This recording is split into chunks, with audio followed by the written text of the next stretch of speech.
Al Trautwig, along with our Knicks reporter Alan Hahn. I guess my first question to you is, why today? Why now? Well, I think this goes back to the game against the Milwaukee Bucks, and afterwards Mike D'Antoni said the words that the message may not be resonating. And I think when a head coach says that, that's alarming. And that's when you have to start wondering if what he's trying to do is getting through. Now, whether he's talking about the whole group or just one player, it's still something when you're a head coach and players aren't getting the message, you start to wonder if it's ever going to happen. And I think with 24 games to go, I mean, this is the brink right now of a season that everybody expected would be one where this team could contend for a championship. There's still time to salvage that, and I think both sides agree that it was time to make a change to see if they can still save this season. Mike D'Antoni was hired 4 years ago by then Donnie Walsh. He was named the 24th head coach in Knicks history. That makes Mike Woodson the 25th head coach.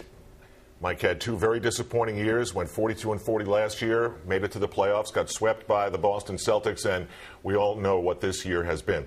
So the question now, as Mike Woodson takes over as the Knicks head coach, and he is a former head coach in this league with the Atlanta Hawks, what can he do? What would he do? It's obviously a team he knows very, very well. Yeah, he's had the year with them, which is a good thing. But, you know, I mean, he can't change everything right away, Al, because, you know, they don't have much practice time. We've been talking about that all year, and that excuse is out the window. But what they're going to have to do is figure out what they have to do going forward. It's going to have to be predicated on defense because that's the one thing that he was part of. So he can start there. But the idea is how do they get the offense going? How do they get Carmelo Anthony involved more? Probably have to feature him a little more.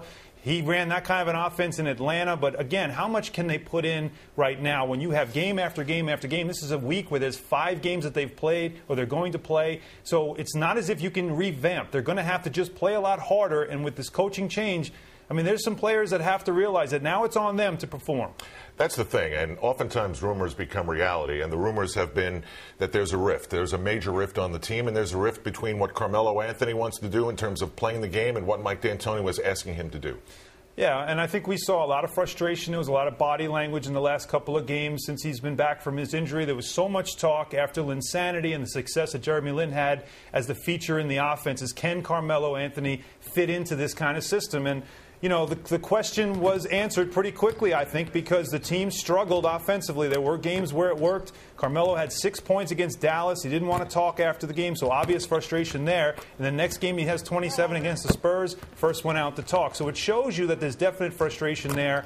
They had to get on the same page. I think that, you know, from what I understand, there were teammates trying to get him to buy in and be part of that offense, but it just wasn't a comfort zone for Carmelo Anthony. It's a guy who's an ISO kind of player, and it's you know, it was something that basically was just not working, and they had to figure out something. I think there's still a work in progress because there's the same personnel, so now you have to figure out how you're going to get Carmelo Anthony to fit into a system with the same players and be successful.